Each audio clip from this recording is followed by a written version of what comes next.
My name is Nur Nadia Marisa binti Zakima and my matric number is A25B4133. Our group project title is a statistical analysis of life insurance charge, evaluating the impact of climate, characteristic and number of children. The objective of this study is to apply statistical method to analyze a life insurance dataset and understand how demographic and lifestyle factor influence medical expenses. We selected both numerical variable age, BMI, children and charge, and category variable gender, smoker status and region. Together, these variables provide a comprehensive foundation for analysis, combining measurable quantity with qualitative distinction.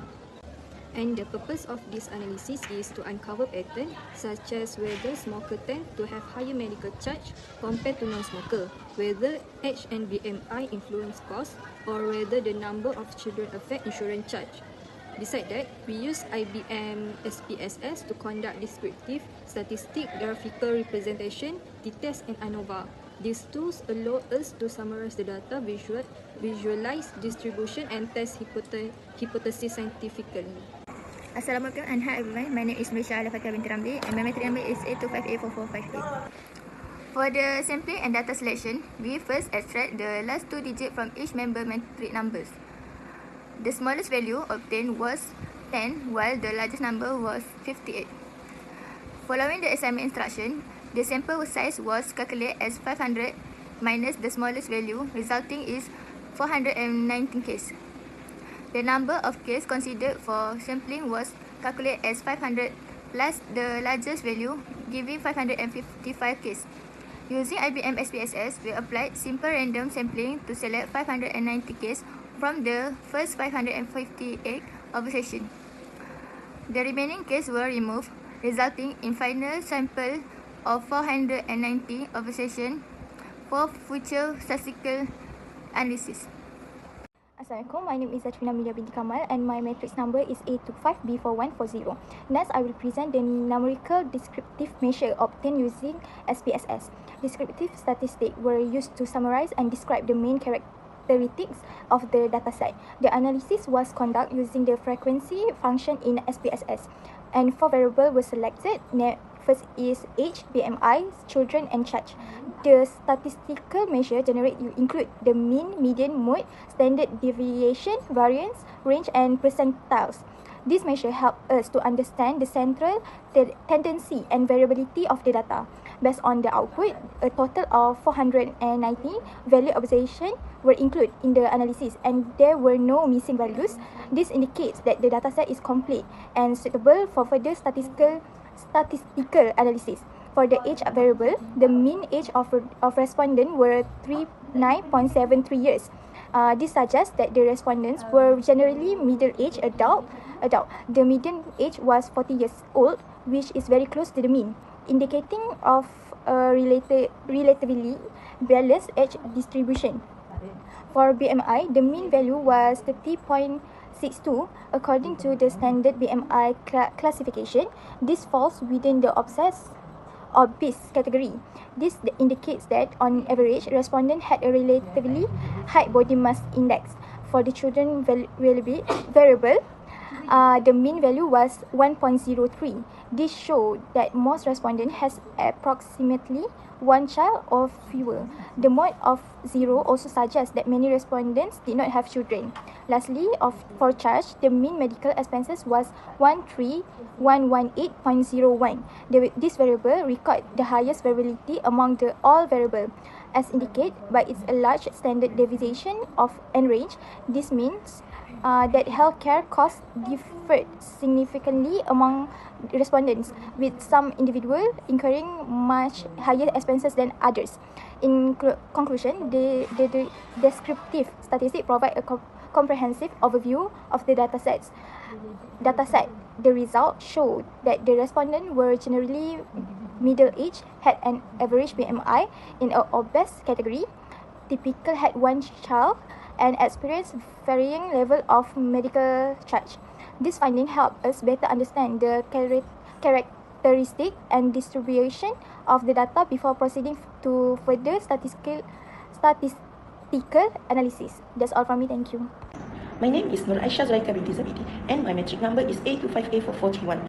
Hi, next I will present graphical representation of our sample dataset consisting of 490 observations. To analyze the data structure, we utilize histogram for quantitative variable and pie chart for categorical variable. Let's look at the histogram first. First, BMI displays a symmetrical bell-shaped curve, indicating a normal distribution with a mean of 30.62. This shows most respondent cluster within the pre-obesity range. Second, insurance charge exhibit a highly positive skewed distribution. Most frequencies are concentrated below 20,000, but a long-term structure up to 60,000. These massive variations are backed by a high standard variation of over 11 and 700, proving the presence of extreme outliers. Third, the age distribution is relatively uniform distribution, showing an even representation across all age groups from 20 to 64.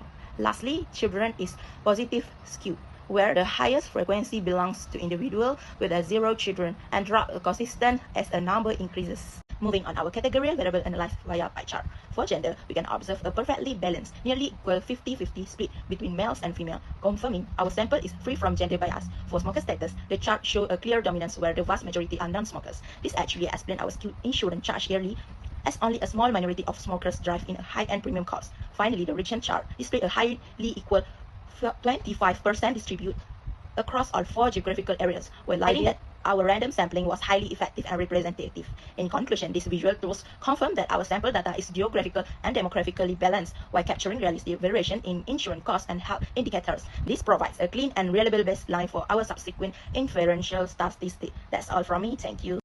Hi, my name is Siti Nur Ainaci Habibie Shamsuddin, number metric A25A4451. Moving on to section 4.0, differential statistics. Under this section, we will begin with section 4.1, hypothesis testing. Hypothesis testing is a formal statistical procedure used to determine whether our sample data provides sufficient evidence to support a specific claim about a population parameters.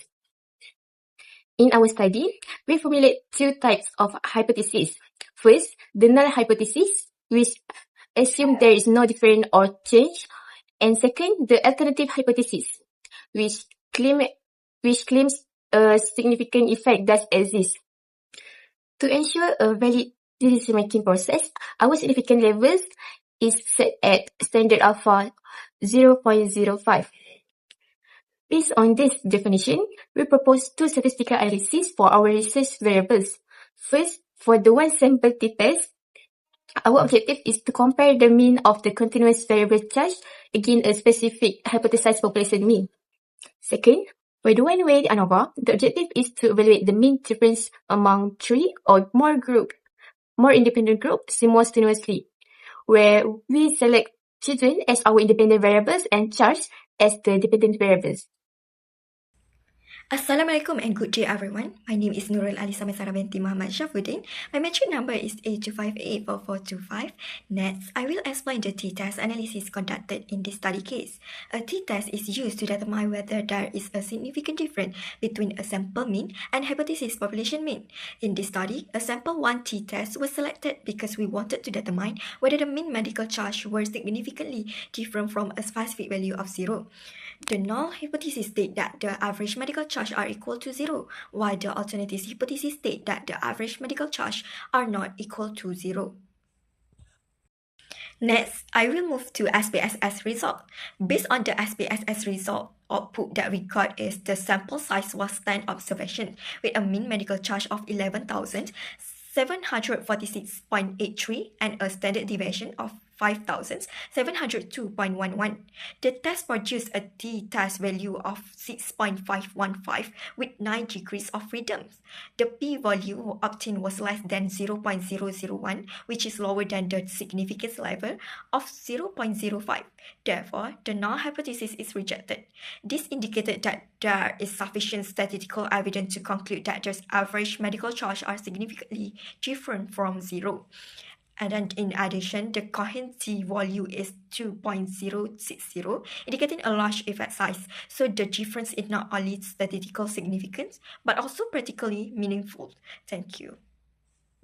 My name is Nur Aisha Balkis binti Muhammad Arifat Zaid and my metric number is A25A4437. Next, ANOVA is a statistical method used to determine whether there are significant differences between the means of 3 or more groups. Instead of comparing groups one by one, ANOVA compares the variation between groups with the variation within groups to determine whether the independent variable has a significant effect on the dependent variable.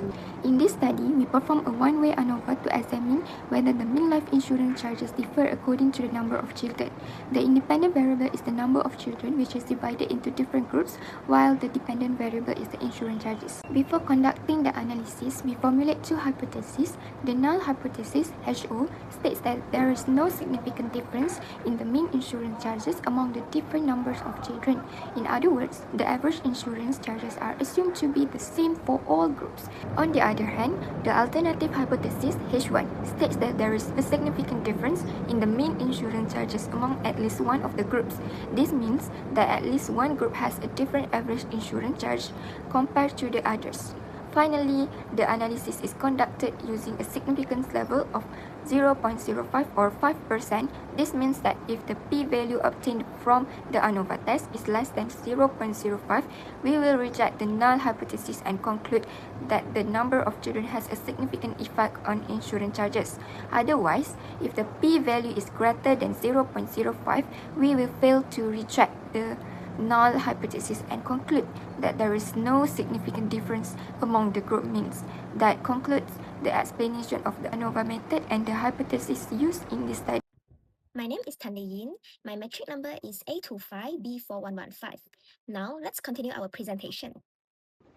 Based on the one-way ANOVA analysis that conduct in SPSS, the significant level was set at 0.05. The test produced an F statistic of F with 3 and 471 degree of freedom, whereas 0.934 with a p-value of 0.424. Because the p-value is greater than 0.05, therefore we fail to reject the new hypothesis. This means there is no statistically significant difference in insurance charge among individuals with different number of children. Therefore, based on this dataset, the number of children does not have a significant effect on insurance charge. Alright, now we move into the slide comparing the group means. When comparing the group means, respondents with 2 children had the highest average insurance charge of 40,775.43, while respondents with no children had the lowest average of 12,401.48. Although this average appear different, the ANOVA test indicate that the differences are not statistically significant. This suggests that the observed variation could be due to random sampling variation rather than the number of children itself. Next, the ANOVA table consists of several important components. Firstly, the between group sum or square measure the variation in insurance charge between the different child categories. Besides, the within group sum of square measure the variation among individuals within each category. However, the total sum of square represents the overall variability in the data.